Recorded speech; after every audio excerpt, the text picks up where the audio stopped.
Are you tired of the daily grind? Do you feel like life is all work and no play? Well, we've got just the thing for you. Introducing hedonism. Yes, folks, hedonism. The philosophy that's been making waves since ancient Greece. It's all about pleasure, baby. And who doesn't want more of that? With hedonism, you can say goodbye to pain and hello to pleasure. It's like a spa day for your soul. But wait, there's more. Hedonism isn't just one size fits all. Oh no, we've got different flavors to suit your taste. Are you more of a live-in-the-moment kind of person? Try our Aristippus-approved Cyrenaic hedonism. Or maybe you prefer a more chill vibe. Then our Epicurean hedonism is just for you. So why wait? Embrace the pleasure principle and add a dash of hedonism to your life today. Remember, with hedonism, it's always happy hour. Side effects may include excessive joy, a newfound love for life, and occasional accusations of being a pleasure seeker.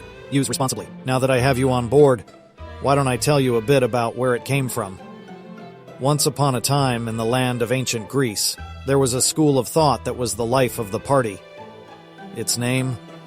Hedonism. Now, hedonism wasn't your typical philosophical theory. Oh no, it was all about pleasure. The pursuit of pleasure, the avoidance of pain. You name it. If it felt good, hedonism was all for it. The founder of this feel-good philosophy was a chap named Aristippus. He was a student of Socrates, but clearly he didn't think his teacher's know thyself mantra was quite fun enough. So he started his own school of thought in Cyrene, now Libya, and thus Cyrenaic hedonism was born. Now, Aristippus was a man who knew how to have a good time.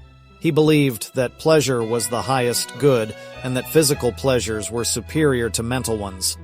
Talk about living in the moment. But as with any party, there's always someone who takes things a bit too far. Enter the Epicureans.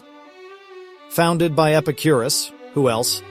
This branch of hedonism also pursued pleasure but in a more chill way. They were all about simple pleasures, like friendship and philosophical conversations. They believed that mental pleasures were superior to physical ones, flipping Aristippus' philosophy on its head. Fast forward to modern times, and hedonism has taken on a bit of a bad rep. It's often associated with excess and self-indulgence, but at its core it's really about maximizing pleasure and minimizing pain. So there you have it, a brief history of hedonism. From the party-loving Aristippus to the chill Epicureans, it's been quite a ride, and remember, in the wise words of Cyndi Lauper, girls just want to have fun, day mental rights to pursue pleasure, or something like that. Now let's see. What would happen if you actually become a hedonist?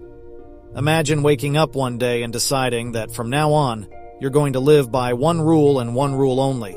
If it feels good, do it. Welcome to the world of hedonism. But beware. This isn't a journey for the faint-hearted. It's a roller coaster ride of highs and lows, where the pursuit of pleasure can sometimes lead to unexpected pitfalls. Hedonism, with its siren call of pleasure, can seem like the ultimate life hack. Who wouldn't want to live a life free from pain and filled with pleasure? But as many have discovered, it's not all sunshine and rainbows. Firstly, there's the risk of becoming a slave to your desires. Picture this. You love chocolate. You follow the hedonistic principle and eat chocolate all day, every day.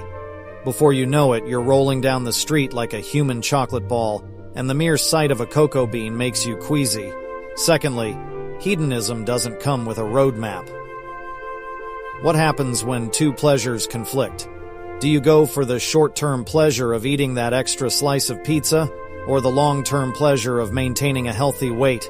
It's like being stuck between a rock and a hard pizza.